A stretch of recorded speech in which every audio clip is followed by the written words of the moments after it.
జై శ్రీరామ్. 2025 ఢిల్లీ ఎలక్షన్స్లో బీజేపీ గెలుస్తుందని చెప్పడం జరిగింది. అది ఫిబ్రవరి 8వ తారీఖున అది ప్రూవన్ అయింది. ఆ వీడియో లింక్ అనేది డిస్క్రిప్షన్లో ఇవ్వడం జరుగుతోంది. అది నిజమా కాదా అనుకుంటే కనుక మీరు ఆ వీడియో లింక్ ఓపెన్ చేసి చూడండి. 2022 నుంచి 2025 ఫిబ్రవరి వరకు మొత్తం 16 ప్రొడిక్షన్స్ అనేవి ప్రూవన్ అయ్యాయి. దానికి సంబంధించిన వీడియో లింక్స్ అనేవి కింద డిస్క్రిప్షన్లో ఇవ్వడం జరుగుతోంది. వృషభ రాశికి అధిపతి శుక్రుడు.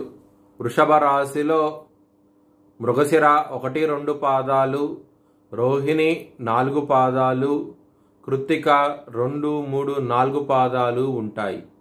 ఈ నక్షత్రం వాళ్ళందరికీ నేను చెప్పే వార ఫలితాలు వర్తిస్తాయి. ఈ వారంలో లగ్నాధిపతి అయిన శుక్రుడు లాభస్థానంలో ఉన్నారు. శనితో రాహుతో కలిసి ఉన్నారు. చాలా మంచి అదృష్టం రాబోతోంది. వృషభ లగ్నానికి పరమకాడు శని. అలాంటి శని మీ లగ్నాధిపతితో కలిసి ఉన్నారు కాబట్టి మీకు పేరు ప్రతిష్టలు అధికంగా ఉంటాయి. చాలా చాలా సంతోషంగా ఉంటారు. బుధుడు 2వ స్థానం అధిపతి అయ్యి లాభస్థానంలో నిలిచబడి ఉన్నారు. కుటుంబ పరంగా ఇబ్బందికరంగా ఉంటుంది. ఎప్పుడైతే బుధుడు లాభస్థానం నుంచి 12వ స్థానానికి వస్తారో కుటుంబ పరంగా ఇంప్రూవ్మెంట్స్ అంటూ కనబడతాయి.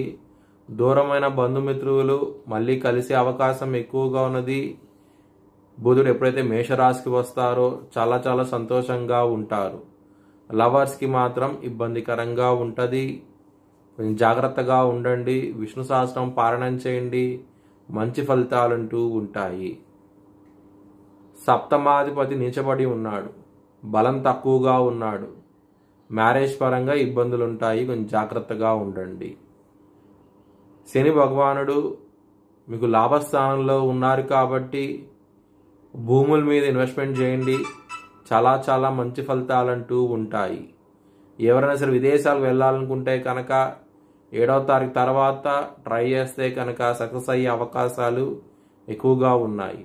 అప్పు ఇవ్వకండి. అప్పు ఇస్తే కనుక ముఖ్యంగా కుటుంబ సభ్యులకి అప్పు ఇస్తే కనుక అది వచ్చే అవకాశాలు చాలా తక్కువగా ఉన్నాయి. ఇబ్బంది పడే అవకాశం ఎక్కువగా ఉన్నది. కొంచెం జాగ్రత్తగా ఉండండి. బుధుడికి ఇంటెలిజెన్స్కి కారకుడు. బిజినెస్లో డెసిషన్ మేకింగ్ కారకుడు. అలాంటి బుధుడు వ్యయ స్థానంలో ఉన్నప్పుడు పెట్టుబడి తగ్గించి పెట్టుకోండి.